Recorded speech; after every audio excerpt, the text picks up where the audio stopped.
Assalamualaikum warahmatullahi wabarakatuh, Bapak Ibu wali santri yang berbahagia dan anak-anakku santri baru tahun 2020 yang saya banggakan. Hari ini saya akan menginformasikan tentang teknis dan segala sesuatu informasi untuk proses kedatangan santri baru tahun 2020 ini yang akan dilaksanakan besok tanggal 8 Agustus tahun 2020. Bapak Ibu dan juga anak-anakku santri baru yang saya hormati, sedikit saya informasikan, sengaja saya memberikan informasi melalui video atau melalui channel YouTube ini tujuannya biar mengurangi miskomunikasi atau gagal tafsir jika saya informasikan melalui bahasa tulis. Walaupun setelah saya menginformasikan lewat video juga tetap nanti akan kami informasikan melalui bahasa tulis. Kepada Bapak Ibu, tolong diperhatikan baik-baik dan jangan di skip videonya supaya nanti bisa runtut apa yang saya sampaikan.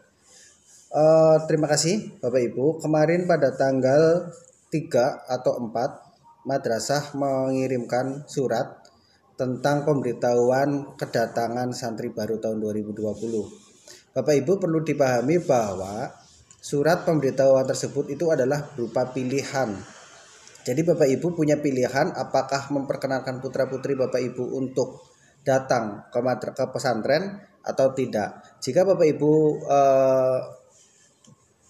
jika Bapak Ibu berkenan untuk putrinya atau putra-putrinya datang ke pesantren, silahkan. Jika tidak, ya tidak apa-apa. Satu yang digarisbawahi itu bersifat pilihan. Kemudian yang kedua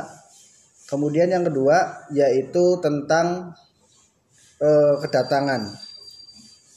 Pada saat besok datang, yang diperkenankan datang itu adalah satu santri dan 2 pendamping. Selain jika jumlahnya melebihi tersebut, maka tidak diperkenankan masuk ke dalam pesantren. Adapun nanti alur informasi atau alur cara pada saat kedatangan santri akan sedikit saya jelaskan. Oke, langsung saya jelaskan. Untuk pertama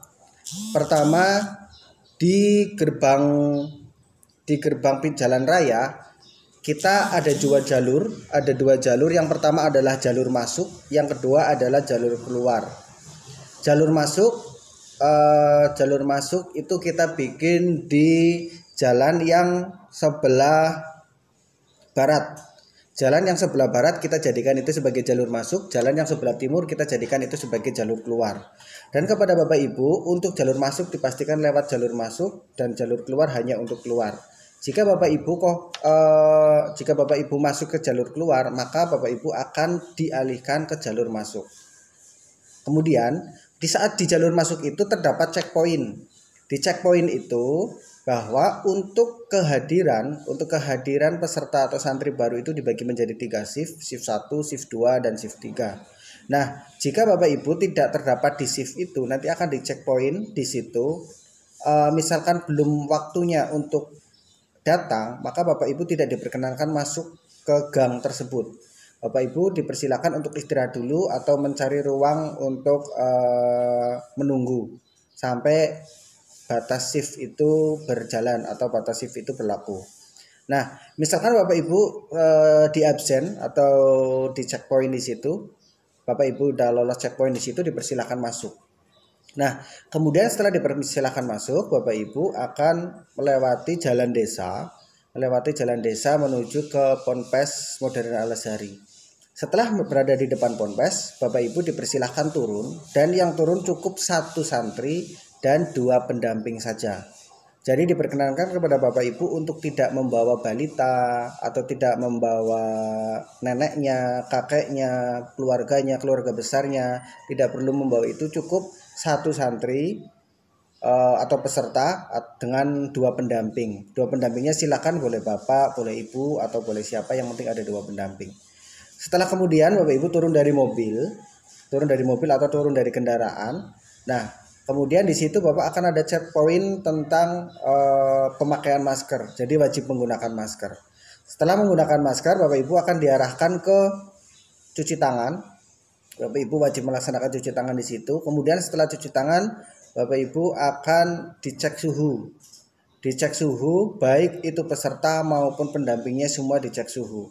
Jika di antara Bapak Ibu setelah dicek suhu itu normal, maka Bapak Ibu dipersilakan untuk melanjutkan prosesnya. Tapi misalkan dicek suhu itu ternyata suhunya tidak normal atau melebihi batas aman, yaitu sekitar 37,5 derajat, maka orang tersebut atau Bapak Ibu atau peserta nanti tidak diperkenankan masuk.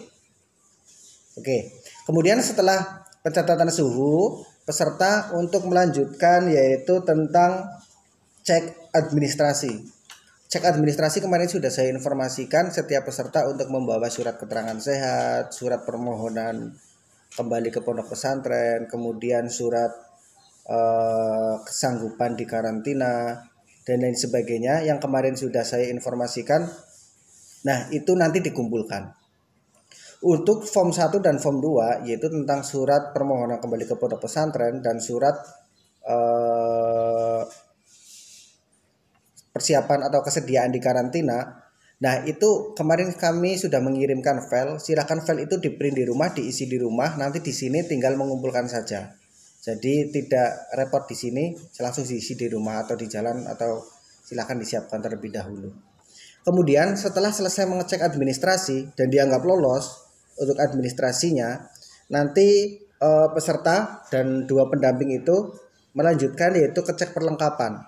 Kecek perlengkapan kemarin sudah kami informasikan juga untuk perlengkapan yang wajib dibawa dan perlengkapan yang tidak boleh dibawa kemarin sudah saya informasikan. Jadi silakan Bapak Ibu untuk perlengkapan yang kemarin sudah kami list dan sudah kami kirimkan silakan dilengkapi selengkap-lengkapnya.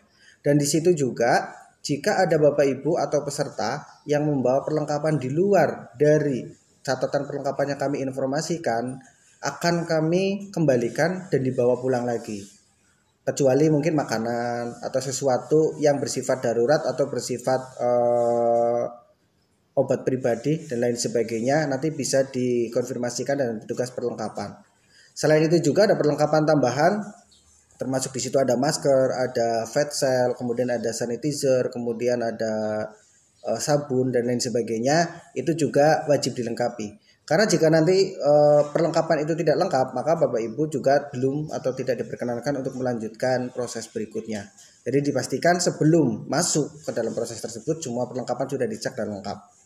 Kemudian selanjutnya setelah lolos dari cek perlengkapan, Bapak Ibu dan peserta itu kembali untuk menuju ke post screening. Di post screening ini nanti Bapak Ibu akan ditangani oleh petugas puskesmas yang di situ akan ditanyakan tentang histori penyakit, histori perjalanan, dan segala sesuatu yang menjadi indikasi penyebaran COVID-19. Jadi kepada Bapak Ibu atau wali santri yang mungkin baru bepergian atau mungkin baru datang dari jarak jauh atau bepergian dari kota-kota melalui jalur penerbangan, melalui jalur transportasi kereta api dan lain sebagainya, dalam waktu yang kurang dari 1 minggu, saran saya Bapak Ibu untuk tidak mempersilahkan putra-putrinya untuk datang ke sini. Nah, sebenarnya kita boleh putra-putrinya untuk datang ke sini dengan catatan membawa surat rapid test. Padahal surat rapid test itu hanya berlaku itu 3 hari. Jadi 3 hari sebelum keberangkatan silahkan untuk membawa surat rapid test negatif membawa. Nah, nanti bisa kita terima. Nah, untuk keputusan itu kami tidak bisa apakah nanti yang setelah tidak lolos screening itu siswa dipulangkan atau tidak, itu adalah wewenang dari petugas kesehatan dari puskesmas. Misalkan dari puskesmas menginstruksikan bahwa ini tidak bisa dilanjutkan karantina, harus suruh pulang dulu, ya terpaksa kami harus memulangkan Bapak Ibu. Tapi misalkan puskesmas nanti berkenan untuk dipersilakan untuk karantina, maka akan kami terima karantina berdasarkan hasil atau instruksi dari petugas dari puskesmas. Oke, dan selanjutnya setelah melaksanakan screening, Bapak Ibu bisa melanjutkan seserahan. Seserahan itu Bapak dan Ibu dan beserta santrinya itu nanti menghadap ke kepala pondok pesantren untuk mengadakan seserahan. Jadi seserahan ini adalah agenda rutin, ada juga bagi seluruh santri baru yang masuk ke sini itu ada seserahan dengan pimpinan pondok pesantren. Jadi di situ mungkin Bapak bisa mengenal atau menitipkan atau mungkin segala sesuatu yang perlu disampaikan kepada pimpinan pondok pesantren. Nah, kemudian setelah Bapak Ibu selesai atau setelah ikut melaksanakan seserahan, Bapak Ibu akan diantar oleh petugas ke asrama atau ke ruang karantina. Nah, di sini ada 2 pendamping dan 1 santri. Yang 1 pendamping dan 1 santri menuju ke ruang karantina untuk mencari ranjang atau tempat tidur karantina peserta tersebut. Kemudian pendamping yang satunya menuju ke ruang keuangan untuk memberesi keuangan jika ada, ya, untuk memberesi keuangan jika ada.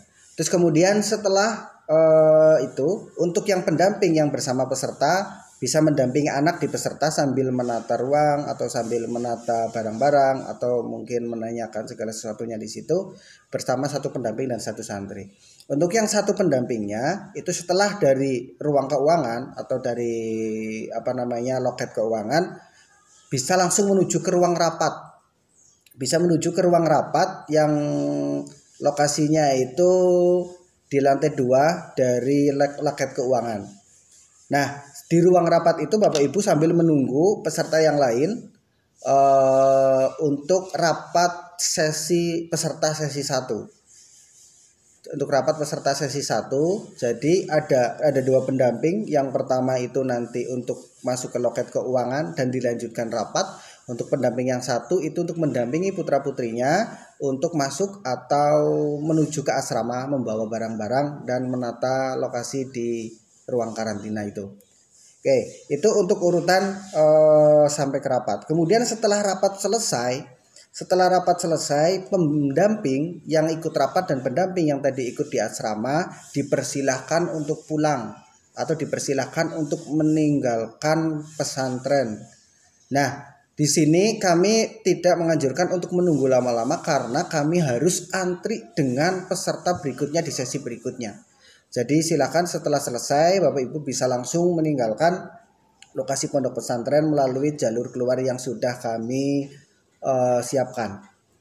Oke, itu untuk alur mekanisme kedatangan. Kemudian setelah selesai rapat, putra-putri Bapak Ibu akan menjalani karantina selama 14 hari.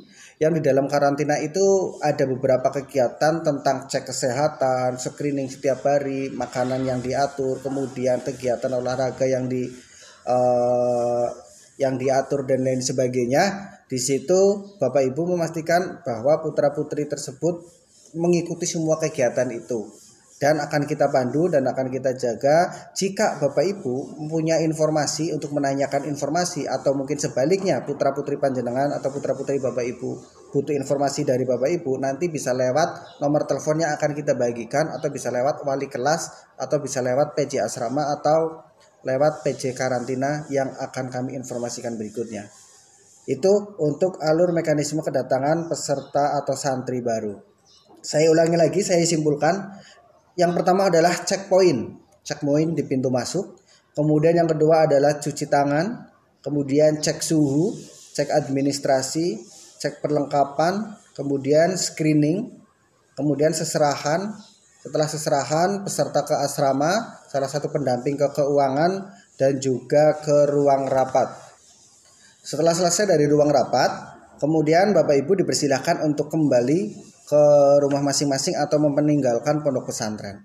Dan setelah itu putra-putri Bapak Ibu untuk melanjutkan proses karantina selama 14 hari. Itu aja informasi dari saya tentang mekanisme kedatangan santri baru ini.